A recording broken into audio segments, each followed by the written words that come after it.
బలవంతంగా కుక్కల్ని తరిమి కొట్టాలి, గుర్తుపెట్టుకోండి, లేకపోతే దెబ్బతింటారు. ఇంకా పాటలు పెట్టుకుంటే కుటుంబ ప్రార్థన చేసుకోవాలన్న ఆలోచన కూడా వచ్చింది. పొద్దున కానీ సాయంత్రం కానీ ఎప్పుడు ఇంట్లో స్తుతి ఉండేటట్టు చూడండి. ఫీల్ మారిపోకపోతే అప్పుడు అడగండి. అలజడులు పోతాయి, భయాలు పోతాయి, ఆందోళనలు పోతాయి. అసలు ముందు ఇంట్లో కుక్కలు వెళ్ళిపోతే దేవుని ఆత్మ సన్నిధి మనతో ఉంటుంది.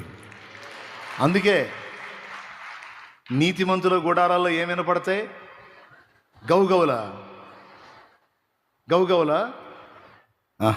నీతిమంతుల గుడారాలలో వినబడుచున్నది రక్షణ సంగీత సునాదము. నీతిమంతుల గుడారాలలో వినబడుచున్నది రక్షణ సంగీత సునాదము. నీ కృప నిత్యముండును, నీ కృప నిత్య జీవము, నీ కృప వివరింప నా తరమా యేసయ్యా. హల్లెలూయా. నీ ఇంట్లో ఏ గదిలో నువ్వు ఉన్నప్పుడు అలాంటి అనుభూతులు కలుగుతున్నాయో ఆ గదిలో కూర్చొని ప్రార్థన చేయండి.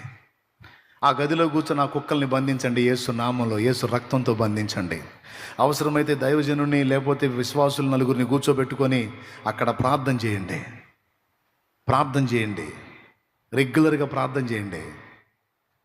జంప్ అయిపోతాయి మొత్తం. ఇది చాలా కీలకమైంది.